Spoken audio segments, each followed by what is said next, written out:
들었습니다. 아멘. 예, 말씀 보겠습니다. 말씀은 요한복음 3장 16절입니다.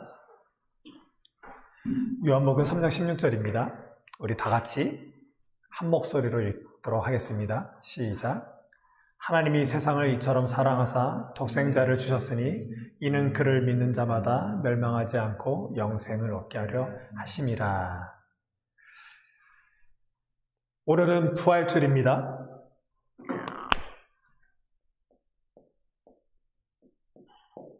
여러분은 예수 그리스도의 부활을 믿습니까? 그리고 예수 그리스도의 부활을 믿는 우리 또한 부활 생명을 믿는 우리는 하나님의 참 생명 가운데로 옮겨지는 존재인 것을 믿습니까?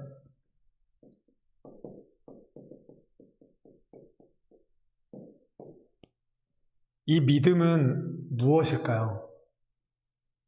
우리 기독교가 말하는 믿음은 어느 차원에 있을까요? 이 질문은 무엇이냐면 지금 우리는 예수님을 믿는다면서 무엇을 믿고 있나요? 내가 지금 건강하지 않다면 건강히 해주실 것을 믿나요? 그것이 믿음일까요? 내가 지금 가난하다면 내가 열심히 공부를 해서 좋은 대학을 가고 좋은 직장을 가고 아니면 여러 가지 사업이나 운이 좋아서 그렇게 잘 되는 것을 믿습니다 하면 기독교 신앙에서 말하는 믿음이 맞을까요? 여러 가지 인간관계, 우리가 각자가 살아온 어떤 배경들에서 안타깝게 자리 잡고 있는 우리의 심적인 것들, 여러 가지 결핍이 되어 있고 좀 부조화가 있고 좀 부정확하고 어둡고 힘들고 괴롭고 우울하고 여러 가지 우리를 엄습해오는 그런 압박감들이 해소가 되면 그런 것들을 해소할 것을 믿는 것이 믿음일까요? 크게 보면 믿음일 수 있죠. 오늘은 부활주일이고 이 믿음에 대해서 얘기하고자 합니다. 이 부활을 통한 우리의 믿음, 믿음의 현 주소가 어디에 있는지를 점검하길 바라고 이것에 대해서는 특히 우리가 많은 교회들이 지금 신앙 고백으로 따르고 있는 이 사도신경을 가지고 한번 이야기를 나누고자 합니다. 이 사도신경은 크레도라고 하죠. 이것은 나는 믿습니다 라는 뜻이죠. 이거는 라틴어에서 왔고요. 커르도라고 합니다. 이 커는 뭐냐면 심장이에요. 그리고 이거는 두다, 그리고 주다, 놓다 이런 뜻입니다. 그거의 합성어고요. 심장을 내놓다, 두다, 내 심장을 주다라는 뜻입니다. 내가 삼일체 하나님께 믿습니다. 이 행위는 그저 단순히 입으로 말하는 그냥 그런 고백이 아니라 내 심장을 내놓는, 내 생명을 내놓습니다 라는 뜻이에요. 이 믿음이라는 단어는 또 이렇게 근원으로 가면 어떤 의미가 있냐면 온몸을 던진다라는 뜻이 있습니다. 예전에 우리 어른들이 믿음 생활할 때 그런 얘기 많이 하셨죠. 양다리 걸치지 마 이런 얘기 하는데 그런 것과 같아요. 믿음은 완전히 믿는 것, 심장을 내놓듯 생명을 내놓는 그런 믿음 가운데 있다라는 거예요.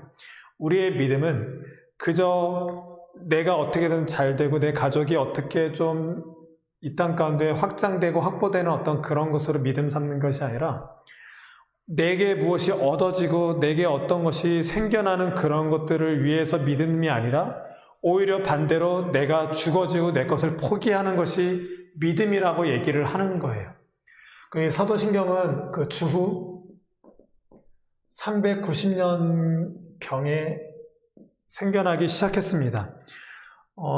옛날에는 그런 얘기를 우리는 많이 들었어요. 사도신경은 그 12명의 사도들이 그 각자가 하나씩 고백하는 것을 짜깁기 해서 하나의 신앙 고백이 됐다라고 하는데 그거는 그냥 전설입니다. 이것도 작자 미상이라고 볼 수 있어요. 하지만 이런 것들이 계속 교회에서 신앙 고백이 됐고 지금 현재 특히 저희 장로교회에서는 이 신앙 고백을 그 정식 우리의 신앙 고백으로 사용되어지고 있습니다. 그래서 많은 그 장로교에서는 예배 때마다 이 사도신경을 외우고 읽고 그렇게 하고 있죠. 단 문제점은 뭐냐면 이것이 왜 사도신경이 우리가 예배 때마다 이렇게 애우고 그렇게 하나님께 신앙 고백으로 나아가야 되는지는 너무나도 많이들 모르고 있다는 것이죠. 그래서 우리의 예배에 있어서 이 사도신경이 얼마나 중요한지, 그리고 이 사도신경은 믿음의 그 핵심, 믿음의 절정에 대해서 얘기하고 있는 거고, 그 믿음이 무엇과 같은지를 적어도 기독교 신앙을 가진 우리라면 이 사도신경을 통해서는 무조건 믿음이 무엇인지, 우리의 신앙이 무엇인지를 계속 밝혀 나가야 될 필요가 있습니다. 이 사도신경이 가장 크게 필요했던 것은 뭐냐면 바로 세례예요. 마태복음 맨 마지막 장에 아버지와 아들과 성령의 이름으로 세례를 주고라고 했어요. 세례를 준다라는 건 삼위일체 하나님을 믿음으로 인해서 주어야 되는데 그 근거가 무엇이냐는 거예요. 이 사람이 신앙생활을 하고 있는데 어떤 근거로 세례를 줄까가 큰 문제가 되었던 거예요. 그래서 이 사도신경이 그래서 중요합니다. 이 사도신경에 나와 있는 내용을 바탕으로 진짜 기독교에서 말하고 있는 그 핵심을 가지고 와서 그에게 온전하고 올바른 신앙이 자리 잡혀 있을 때 그때 교회에서 행해진 게 바로 세례죠. 그 다음은 자녀교육입니다. 우리는 지금 창세기를 계속 하고 있었고 그 자녀교육, 그 다음 세대들에 대한 그 기독교 신앙이 전수되어지는 그 놀라운 것이 얼마나 중요한지에 대해서 계속 얘기를 해오고 있었어요. 자녀들에게 우리의 신앙을 물려주고자 할 때 우리의 신앙을 무엇으로 전달해 줄 수 있고 물려줄 수 있을까요? 예수님 믿었더니 아빠가 이렇게 큰 사업을 이뤘어. 이런 걸로 자녀교육을 할까요? 내가 이렇게 아팠을 때 하나님의 은혜로 내가 이렇게 나았어. 그런 걸로 자녀교육을 할까요? 기독교에는 어떤 그런 것으로 인해서 자녀교육을 말하고 있지 않습니다. 그리고 기독교에서는 아빠, 엄마가 자녀에게 신앙을 줄 수가 없어요. 하지만 이 신앙이라는 것이 무엇이고 그 신앙의 근본되고 그 정도가 무엇인지는 분명히 가르칠 수는 있습니다. 그리고 그 신앙을 어떻게 비껴가거나 더하거나 덜하지 않는 그 신앙으로 분명히 잡아가야 될 그 부모들한테 책임이 있는 거죠. 그래서 사도신경이 그런 걸로 쓰여졌고 그 세 번째는 바로 이단들입니다. 그리고 배교자들. 이런 자들이 잘못된 신앙을 갖고 있는 자들이 왜 신앙이 잘못되게 됐는지, 또 그 신앙을 떠나가는 자들에서 왜 떠날 수밖에 없는 그 이유가 당신들한테 이런 신앙이 자리 잡혔지 않았습니다 라고 했던 것들, 그런 것들을 이제 사도신경이 생겨나게 된 거예요. 이런 것들을 통해서 우리가 하나님을 믿는 믿음에 대해서 얘기하고자 하고 있는 거죠. 문제는 또 이거예요. 우리는 다 예수를 믿고 있는데 예수를 어떤 상황에서 믿고 있느냐라는 거예요. 여러분들은 지금 예수를 믿고 있다면 여러분들이 어떤 상황에서 지금 예수를 믿고 있는 거죠? 이게 너무나도 중요해요. 우리가 예수를 왜 믿죠? 예수를 믿음으로 인해서 우리에게 발생되는 그 결론적인 것이 무엇이죠? 그것이 구원이죠. 구원은 건짐받았다라는 거예요. 건짐받았다면 우리가 어디서 건짐받았느냐가 너무나도 중요해요. 우리가 어떤 이러한 세계가 있다고 한번 해볼까요? 여기서 한 세계라고 얘기해볼까요? 아니면 우리의 현실? 실존? 구원은 우리를 건짐받은 건데 우리가 어디서 건짐을 받았냐라는 거예요. 우리가 믿고 있다면 어느 상황에서 믿었냐라는 거예요. 도대체 그분이 누구이기에, 우리가 왜 믿고 그분이 어떤 분이기에 우리의 어떤 현실에서 믿었더니 구원을 받게 되느냐라는 거예요. 그런 현실, 그런 세계가 우리의 신앙 안에 분명히 자리 잡혀 있어야 돼요. 우리가 지금 각자가 살고 있는, 아니면 우리 모두가 살고 있는 현실 세계가 이와 같다라고 얘기를 하겠습니다. 이런 세계가 있는데 우리가 믿는다라고 할 때 성경은 우리가 지금 어느 위치에 있느냐라고 바라보는 그 세계가 있어요. 그것이 바로 어떤 세상이냐면 바로 죄라는 거죠. 성경이 바라보고 있는, 우리가 살고 있는 이 세계를 바로 죄악된, 죄인, 그리고 죄로 말미암은 죽음의 세계라고 이 땅을 얘기하고 있어요. 우리가 바로 이 죽음의 땅에서 살고 있는 거죠. 여기서 하나님을 경험하고 믿습니다. 이것은 우리의 현실이 지금 이렇습니다. 오직 하나님 아버지를 믿지 않고서는 이 안타까운 현실을 벗어날 수가 없습니다. 이 고백이 바로 하나님 믿습니다 이거예요. 그런 건짐, 하나님께서 우리를 건지기 전 이때를 바로 죄라고 하는 거죠. 죄는 두 가지가 있습니다. 바로 원죄가 있죠. 오리지널 신이라고 얘기를 하죠. 그리고 자범죄가 있습니다.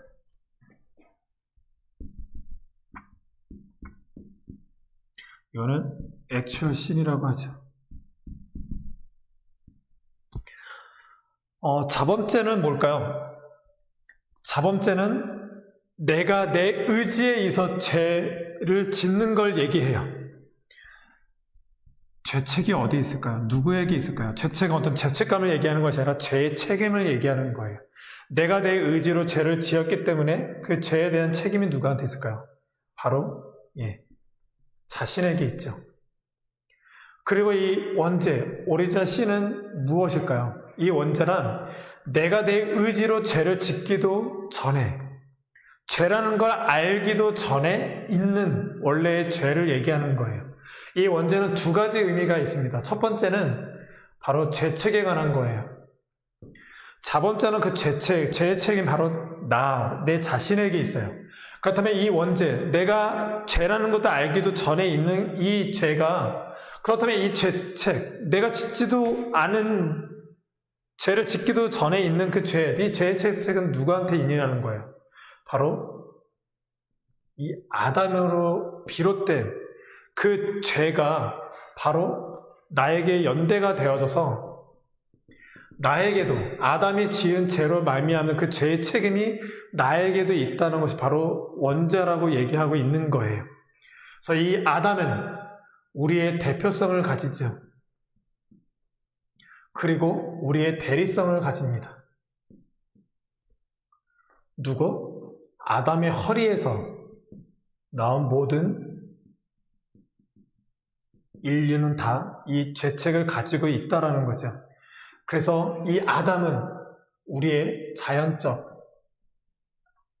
머리가 되고 또 법적으로 머리가 됩니다. 이것이 바로 원죄죠. 그리고 원죄의 또 다른 한 가지 측면은 뭐냐면 바로 죄의 오염이에요. 이거는 상태적인 걸 얘기하는 거예요. 아담이 타락하게 됐죠. 타락하게 되고 그가 이제는 어떤 상태가 되냐면 바로 순전한 상태에서 죄를 짓고 나서 죄의 상태가 되는 거예요. 그렇다면 순전한 상태는 무엇을 얘기하는 걸까요? 이것은 바로 죄를 짓지 않을 수 있는 상태가 되죠. 아무리 죄를 지으려도 죄를 짓지 않을 수밖에 있는 그런 죄를 짓지 않을 수 있는 상태가 바로 순전한 상태예요. 하지만 아담이 선악과를 따먹고 타락했을 때 죄의 상태가 되는데 죄의 상태는 어떤 상태일까요? 죄를 짓지 않을 수 없는 상태가 되죠. 그래서 모든 인류는 이런 원죄로, 죄의 오염으로 계속해서 부패 가운데 놓여지게 됩니다. 우리가 지금 노아 이야기를 하고 있는데 계속 그런 얘기를 하고 있죠. 부패되어 있고 포악한 상태로 계속 그렇게 세상이 전해지고 있죠. 이 죄의 오염으로 자범죄가 발생되고 이 자범죄의 원인이 바로 죄의 오염이 되는 거죠. 이것이 바로 성경에서 말하고 있는 죄입니다. 여기까지는 제가 신학교를 다닐 때 그 김병훈 교수님이 했던 얘기고요. 그리고 우리 또 조지신학 교수님 중에 한 분이 이승구 교수님이 이렇게 표현을 하십니다. A팀하고 B팀이 있대요. 이렇게 팀원들이 있습니다. 이들이 막 경기를 하고 막 그랬어요. 나중에 이들이 뭐 점심시간도 괜찮고요. 식사를 하고 요 대표자들이 있습니다. 이 대표자들이 가위바위보를 하는 거예요.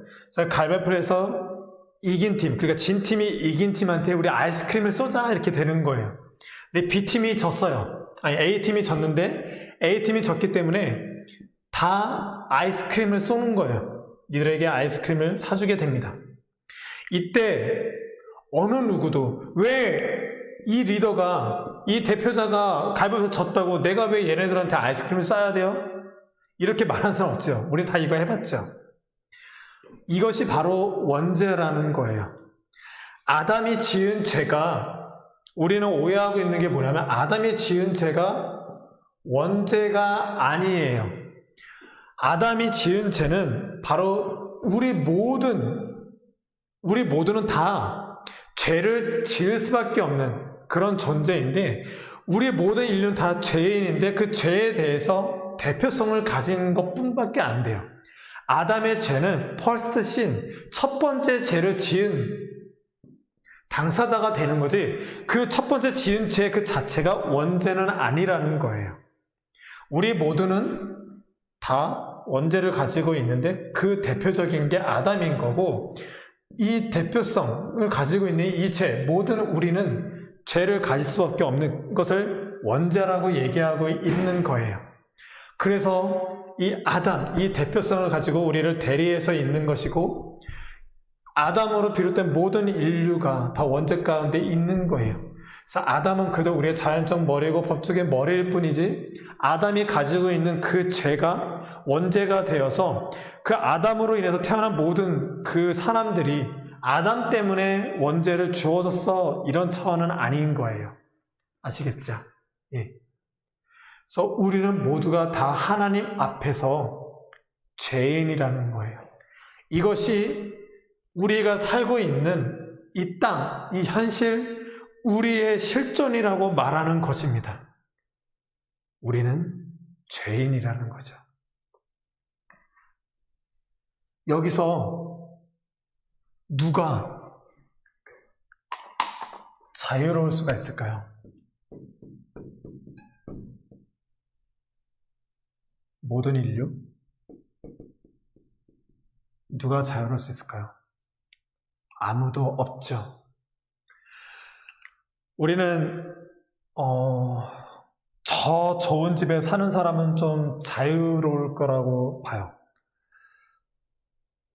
그런 믿음이 있죠. 그래서 우리는 그토록 자유하기 위해서 돈을 벌죠. 자유하기 위해서 건강하려고 노력하고, 자유하기 위해서 많은 것들을 확보하고 확장하려 노력하고 있습니다. 그래봐야 죄인이에요. 얼마 전에도 어떤 사람과 꿈 얘기를 했지만, 나름대로 꿈에 대해서는 고민을 해왔지만, 꿈을 가져봐야 죄인이에요. 꿈을 이뤄봐야 죄인이에요. 기독교 신앙은, 또 예수를 믿는 사람은 요새처럼 국무총리가 되고 어떤 뛰어나고 영향력을 미치는 사람이 되는 게 목적이 아니에요. 그래봐야 다 죄인이에요. 우리는 그것을 봐야 되고, 그 안타까운 현실을 떠날 수 없는 존재라는 걸 알아야 돼요. 우리는 자유가 없죠. 그래서 우리 모두는 다 멸망당할 수밖에 없고 심판 가운데 놓여진 사람일 수밖에 없는 것이요. 그에 대한 결론은 바로 죽음이죠. 또 이 죽음은 단순한 죽음이 아니라 영원한 죽음이죠. 어떤 누구도 이런 죽음, 심판, 멸망에서 예외가 없다라는 것입니다. 이것이 바로 우리의 현실이죠. 이런 현실에서 무엇을 믿게 되는 걸까요, 우리는? 바로 예외. 어느 누구도 이 죄악된 이 죽음에서 예외가 없는데 오직 하나님의 아들 예수 그리스도가 예외로 이 땅에 오신 사건, 그것이 바로 우리가 12월 25일 성탄주일 또 크리스마스를 기념하고 있죠. 이분이 이 땅에 오셨습니다. 그것을 믿는 믿음이 우리이고 그 신앙 고백에 바로 사도신경이라는 거예요. 사도신경에 우리 기독교의 핵심이 꽉 차게 담겨져 있습니다. 우리 사도신경을 한번 볼까요? 전능하사 천지를 만드신 하나님 아버지를 내가 믿사오며, 하나님이 등장하게 되죠. 전능하시대요. 여기서 말하는 하나님의 전능하심은 많은 학자들이 가장 크게 얘기하는 것이 바로 유일신이라는 거예요. 그리고 창조주 하나님을 얘기하고 있어요. 그 전능함을 얘기하고 있어요. 이 땅 모든 가운데, 모든 생명 가운데 가능케 하시고 모든 것을 작정하시고 예정 가운데 우리를 구원하신 놀라우신 그 계획들, 모든 것을 다 하나님이 가지고 계시다. 그분이 하나님이야 라고 전능하신 하나님을 얘기하고 있죠. 하나님 아버지를 내가 믿사오며 그 외아들 우리 주 예수 그리스도를 믿사오니, 그 외아들이래요. 그 말은 뭐냐면 이 땅은 모두가 다 죄인인데 죄가 없으신 하나님의 아들, 오직 죄가 없으신 예외로 이 땅에 오신 예수 그리스도를 얘기하고 있죠. 그래서 그가 성령으로 잉태하셨대요. 그 말은 뭘까요? 성령으로 잉태하사 예수 그리스도는 참 하나님이시라는 거예요. 신성을 가지고 계시다라는 거죠. 그리고 성령으로 잉태하사 동정녀 마리아에게서 태어나시고, 동정녀 마리아에게서 태어났대요. 이것은 무슨 말일까요? 그리스도는 참 인간이시라는 거예요. 인성을 가지고 이 땅 가운데 오셨다라는 거죠. 너무나도 중요해요. 예수 그리스도는 참 신이면서 참 인간이라는 거예요. 이 두 가지를 다 가지고 계신 분이 바로 예수 그리스도라는 거예요.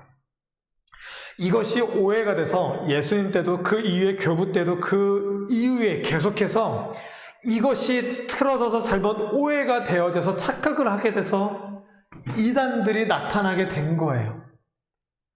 그래서 그 당시 때 아리우스파라든가 많은 그 이단들은 예수님은 참 신이지 인간은 아니라는 거예요.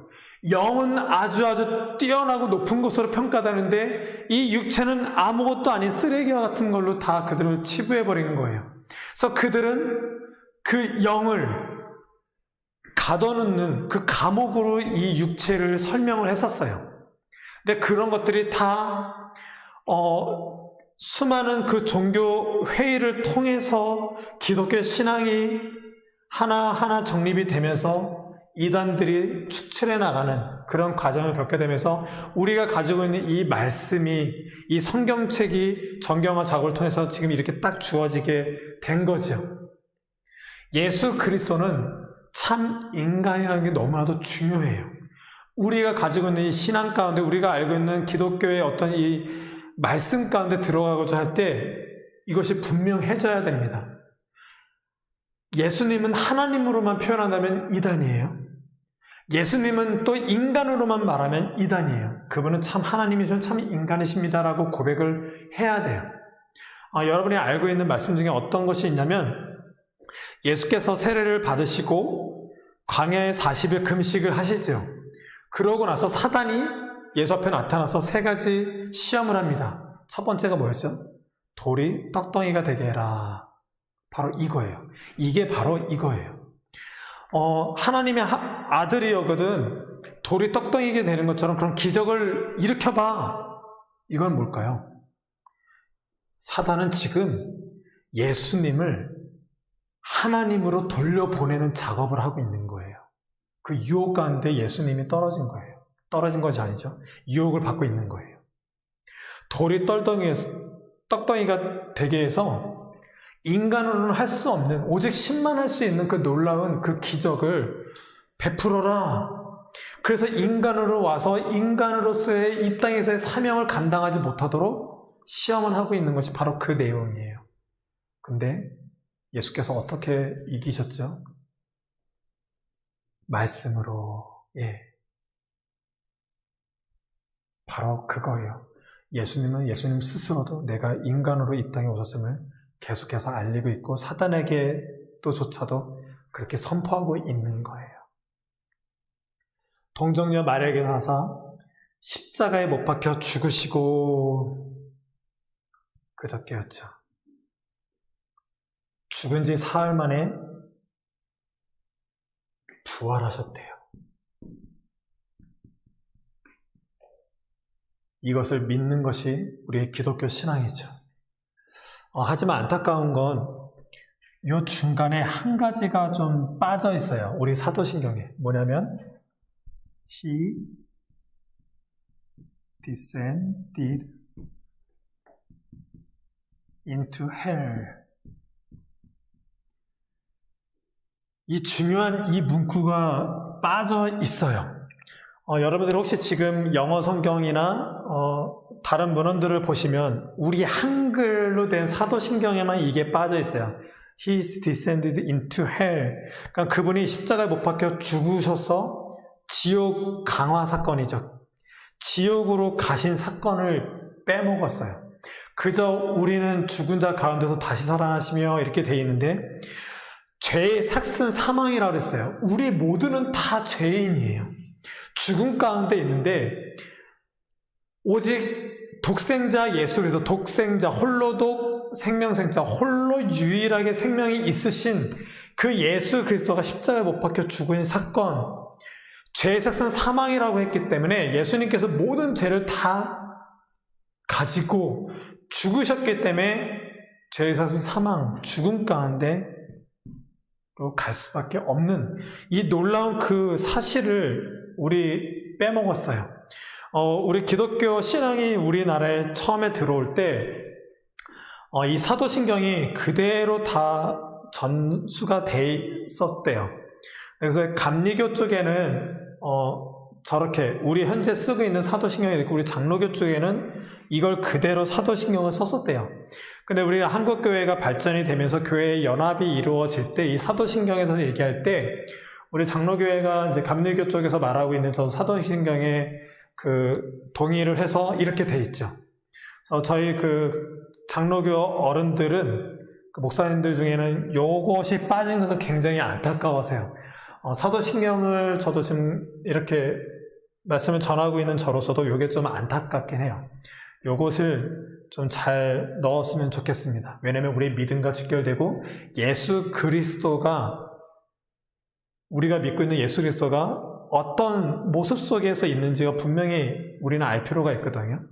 그래서 너무나도 이것이 좀 안타깝습니다. 그리고 그 중에서도 이 hell이라는 단어예요. 단순히 영어에서는 hell, 지옥으로 표현됐지만 이것은 어떤 의미가 있냐면 단순히 그냥 하나님은 천국과 지옥을 만드셨는데 지옥으로 가버린 그런 차원이 아니라 예수 그리스도께서 죽으시기 전날 겟세마네 동산에서 땀이 피가 되도록 그렇게 기도하시면서 아주 처절한 몸부림, 그리고 십자가에서 엘리 라마 사박다니 하면서 하나님 나를 어찌 나를 그렇게 버리십니까? 라고 했던 절체절명의 예수님의 안타까운 부르심,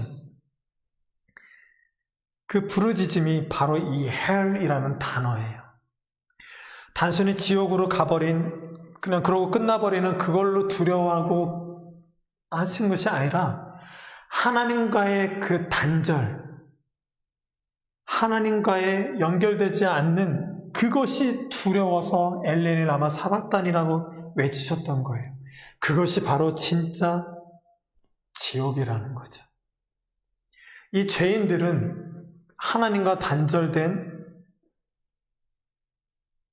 그 극심한 그 현실로 가버릴 수밖에 없는 그것이 바로 헬이라는 거예요.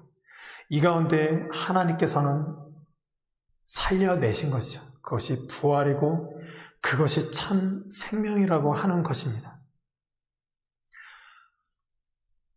다시 살아나시며 하늘에 오르사, 부활하신 예수께서 하늘에 오르셨대요. 그래서 하나님 우편에 앉아 계신대요. 그것은 무엇일까요? 창조자 하나님, 구원의 하나님, 이 예수 그리스도가 단순히 하나님 나라 천국에 가셨다는 게 아니라 하나님과 동등됨으로 취해진 그 자리까지 올라가셨다라는 거예요. 그리고 성령을 그래서 가셨고 저희로서 산자와 죽은 자를 심판하러 오시니라. 하나님과 동등됨으로 취하신 그분이 다시 약속하셨죠. 내가 다시 오겠다. 그래서 산자와 죽은 자, 어차피 죽은 자들 가운데 예수 그리스도, 이 땅보다 십자가 부활 생명을 믿는 그들에게 죽은 자와 그러지 않은 심판하러 오시니라. 성령을 믿사오며 이 땅에는 예수 그리스도가 가시고 성령, 보혜사 성령님을 보내주셨죠. 성령 하나님의 가장 큰 역할은 예수 그리스도가 하나님의 아들이고 그가 그리스도로서 우리를 구원하실 분을 믿도록 하는 가장 큰 역할이 있고, 우리로 하여금 예수님을 우리의 구원주요 하나님을 우리의 아버지로 여길 수 있게끔 하는 것이 가장 큰 목적인 거예요. 그 성령의 열심으로 우리가 예수 그리스도를 믿게 된 것이죠. 어떤 은사주의, 죄인이 죄인을 뭐 어떻게 하는 그런, 또 이 죄인된 삶에서 뭔가 삶을 확보되게 하는 것으로 성령의 역할이 있는 것이 아니라 진짜 예수 그리스도를 알아보고 하나님의 은혜를 알게끔 하는 것이 성령인 거죠. 성령을 믿사오며 거룩한 공예와 교회에 대해서 언급하고 있어요. 사도신경 원어를 보면 나는 믿습니다, 나는 믿습니다 두 가지로 돼 있어요. 우리는 믿음하고 또 지금 새롭게 사도신경이 새로운 버전으로 돼 있는데 나는 믿습니다, 나는 믿습니다 이런 것이 아니고요. 나는 믿습니다 하고 하나님과 예수님을 언급하고 있어요. 그리고 나는 믿습니다 하고 성령과 교회를 언급하고 있어요. 두 가지로 이렇게 나눠져 있어요. 나중에 기회가 되면 그런 것도 하겠지만 뭐 꼭 그렇게까지는 또 할 필요는 없는 것 같아요. 성령님이 어떤 모습 속에 있고 성령을 통해서 예수 그리스도를 믿는 우리가 교회의 부름 가운데 있는 것이 무엇인지 그 모든 것을 믿습니다라고 하는 거예요. 그래서 죄를 사하여 주시는 것과 몸이 다시 사는 것과 영원히 사는 것을 믿사옵나이다 하는 것이 바로 사도신경이라고 하는 것입니다. 이것을 다시 말하면 무엇과 같으냐면 이 세계를 한번 볼까요? 우리가 살고 있는 이 세계, 이 세계가 무엇과 같으냐면 바다라고 한번 볼게요. 바다 물속, 아니면 여러분들이 아쿠아리움을 다녀오셨나요? 아쿠아리움을 한번 볼까요? 지금 저희 그 롯데타워는 저희 딸애랑 거의 한 150번 이상 갔었어요. 아이를 키울 때 연간회 원권을 3년 동안 끊고서 매주 한두 번씩, 많을 때는 일주일 내내 간 적도 있는데, 아무튼 그래요. 갈 때마다 이것이 계속 이게 오버랩 돼요. 어마어마한 그 수족관이 있죠. 수족관에 상어가 있는 거예요. 상어가 있고, 뭐 지금은 안타깝지만 애들이 죽었는데, 막 고래도 있고 막 그래요. 거기에 조그마한 그 정어리들 있고 송사리 같은 것들 막 이렇게 있어요. 우리는 아쿠아리움 가면 그 수족관에 그 상어 이렇게 몇십 마리 있죠. 막 가오리랑 막 이렇게 있고, 또 작은 물고기들이 있어서 아 이쁘다 조화롭게 있는 것처럼 보이지만 거기 관계자들은 그래요. 그게 다 상어 밥이래요. 같이 그렇게 놓고 있고 그런 건데 우리는 그걸 보고 아 바다에는 여러 생물들이 있네 그러지만, 우리가 바라볼 땐 그러고 있지만 그 상어와 가오리와 여러 가지 그 작은 물고기들, 그 현실들은 뭐냐면 먹이 사슬인 거예요. 다 상어 밭을 걷다 이렇게 먹이들을 갖다 놓은 거예요. 그것이 바로 우리 현실이라는 거예요. 우리는 정어리인가요? 약한 어떤 낙지, 오징어와 같은 존재일까요? 근데 우리가 그런 수족관에 살고 있는데 무시무시한 무서운 그런 상어들이 있는 거예요. 이 세상 주관자들이 있는 거예요. 권력자들이 있는 거예요. 우리를 엄습해오고 우리를 무섭게 하고 두렵게 하는 존재들이 있는 거예요. 또 그런 바닷가를 보고 큰 고래들이 살아요. 그런 상어들조차도 감히 덤비지 못하는 그런 어마어마한 것들이 있는 거예요. 근데 우리는 그런 상어들 보면서 두려워하죠. 그리고 그런 상어들처럼 되려고 하고 상어들을 이기려고 어떤 큰 힘을 가지고자 막 노력하는 거예요. 저 고래들, 어떤 누구도 넘볼 수 없고 어떤 누구도 해칠 수 없는 그런, 넘볼 수 없는 그런 존재가 되기 위한, 그런 존재가 마냥 부르고 그렇게 되기 위해서 그렇게 노력을 하죠. 그것이 수족관이라는 거예요. 하지만 우리의 이 신앙의 눈으로 바라볼 건 뭐냐면 그냥 수족관이라는 거예요.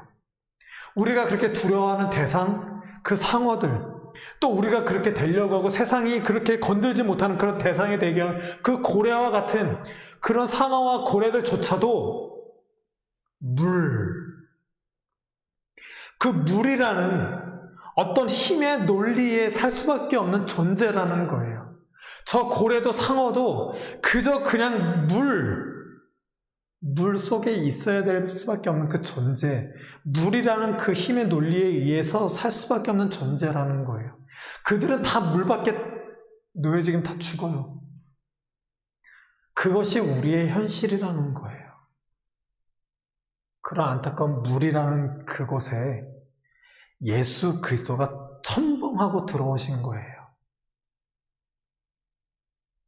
그리고 상어와 고래와 이런 것이 너희들 삶이 아니라 내가 너희들 건져내 줄게. 하나님 우편 가운데 하나님 품, 하나님 나라가 있어. 너희들은 이 수족관 같은 이런 힘의 논리에 의해서 사는 이 땅의 삶이 아닌 참 생명이 있어 라고 예수 그리스도께서 이 땅에 이 수족관에 들어오신 사건인 거예요. 그가 죽으시고 부활로 우리를 부활 생명으로 참 생명 가운데로 인도하신 것이 우리 기독교 신앙인 거죠. 그럼 우리가 어떻게 살아야 될까요? 오늘 부활주일이죠. 부활 생명으로 산다는 것은 무엇일까요? 사도신경 할 때마다 제가 항상 하는 얘기가 그거죠. 전쟁이 났어요. 저 적군과 막 싸워요. 막 싸우고 있는데 예수께서 오셨어요.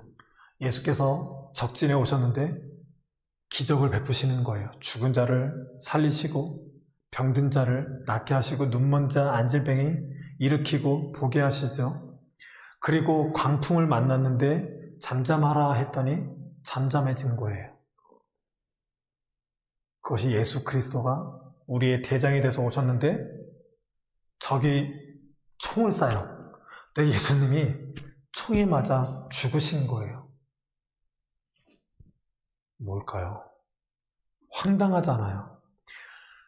그런 기적을 베푸시는 또 마귀 사단을 물리치시는 예수님을 믿고 12명의 제자들이 따랐건만 적이 쏘는 총에 맞아서 그냥 너무나도 무기력하게 무능하게 죽으신 거예요.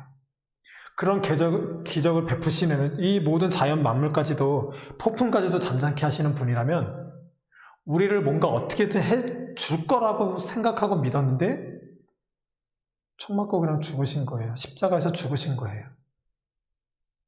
근데 그분이 돌격 앞으로 하고 총 맞아서 죽었는데 다시 훌훌 털어버리고 일어나신 거예요. 이게 부활이에요.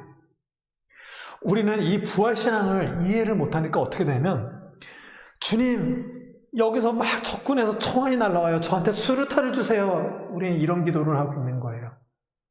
주님 제가 지금 가난해요. 막 너무나도 어렵고 힘들고 그래요. 저한테 뭔가 능력 좀 주세요. 힘 좀 주세요. 꿈을 주세요. 어떤 이 땅에서 뭔가 할 수 있는 영향력을 내비칠 수 있는 하나님의 영광에서 뭔가 할 수 있는 그것을 주세요. 막 이렇게 기도하고 있는 거예요. 줄 수도 있지요. 줄 주는 것처럼 보이죠. 우리가 남들 신앙하는 사람들, 또 교회 안에서 뭔가 잘된 사람들은 그렇게 하나님 은혜를 준 것 같고, 그 사람들은 그게 착각하고 오해돼서 하나님께 기도했더니 나한테 이렇게 주었어요 라고 성경에도 있지 않은 그런 간증들을 하고 있죠. 그것이 믿음이 아닌데 마치 믿음인 양 그런 간증들을 하고 있어요. 그런 것들을 보면서 우리는 오해가 돼서, 주님, 저들의 수류탄이 날라와요. 저한테 폭탄을 주세요. 대포를 주세요. 탱크를 주세요. 그랬더니 저들이 막 미사일을 쏴요. 주님, 제게 핵미사일을 주세요. 막 우리는 이런 기도만 하고 있는 거예요. 그분이 부활하셨다니까요. 총 맞고 죽으신 분이, 수류탄이 날아서 폭탄이 날아서 죽으신 그분이 살아나신 거예요. 그 예수님을 믿으면 우리는 부활 가운데 있더라는 거예요. 그것이 부활신앙이라는 거예요. 총에 맞고 죽어서 다시 일어났어요. 훌훌 털어버리고. 핵미사일이 와서 내가 죽었다 하더라도 다시 일어나는 거예요. 그게 부활이고 우리의 능력이고 그것이 다고 그것이 생명이라는 거예요. 이 땅에 어떤 무서운 그런 공격하는 것이 와도 나는 다시 살아난다라는 거예요. 다시 산 내가, 다시 살 수 있는 내가 무슨 무기가 필요해요. 그렇죠? 예수님이 무기력하게 죽은 것 같지만 살아나셨어요. 수류탄, 미사일, 핵무기, 그게 셀까요? 다시 살아난 게 셀까요? 우리는 이 죄인된 삶 속에서 죽음이 가득한 이곳에서 예수 그리스도를 믿음으로 참 생명, 십자가에 못 박혀 죽으신 예수 그리스도의 그 사랑 용서의 능력으로 모든 죄가 다 씻겨져 내려갔고, 예수 그리스도의 부활 생명으로 우리가 참 생명을 얻었대요. 이 땅에 아까 말했던 상어와 고래와 이런 것들이 그렇게 되는 것이 능력이 아니라 다시 사는 예수 그리스도를 믿는 믿음으로 그 부활 생명을 얻게 된 우리, 구원받은 우리가 능력이라는 거예요. 그것이 우리 기독교 신앙, 많은 크리스찬이 가져야 될 믿음이고, 그 믿음으로 말미암는 그 부활 생명이 우리에게 있다라는 것이 바로 우리의 신앙이라는 거예요. 그걸 가능케 하신 하나님의 은혜로, 예수 그리스도의 은혜로, 성령 하나님의 능력으로 우리가 부활 생명을 가졌다라는 거예요. 이 땅에 살고 있는 우리는 이 세상이 계속 공격할 거예요. 가난하면 힘들고 어려워요. 무엇보다 잘 알아요. 아프면 이 두려움 아세요? 나만 아프고 끝나면 괜찮은데, 저도 그래요. 살면서 내가 아프건 괜찮은데 이 아픈 몸을 내 딸이 부양하게 될까봐, 나 때문에, 내 아픔 때문에 내 딸이 고생할까봐라는 두려움이 너무나도 커요. 깔끔하게 하나님 날 데려가셨으면 좋겠어요. 우리는 어쩔 수 없이 이곳에서 있어요. 그 두려움 때문에 좋은 대학, 좋은 직장, 좋은 결혼, 좋은 자녀 낳고 이 땅에서 뭔가 확보되고 확장되려고 하잖아요. 하지만 그런 확보되고 확장된 것을 위해서 신앙생활하는 것이 믿음이 아니라는 거예요.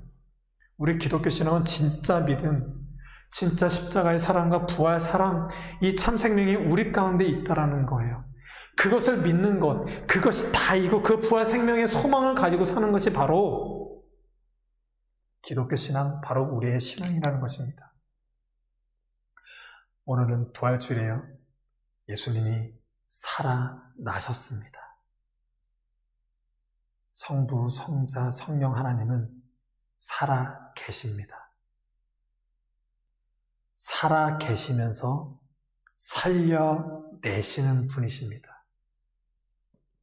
어떤 누구도 살아있으면서 살려낼 수 있는 존재가 없어요. 오직 삼위일체 하나님만 살아계시면서 살려내십니다. 삼위일체 하나님의 살려내시는 그 열심이 여러분들을 구원하셨습니다. 그것이 바로 부활 생명이고 부활 생명으로 사는 삶입니다. 기도하시겠습니다. 하나님 아버지, 감사합니다. 죽음 가운데 있고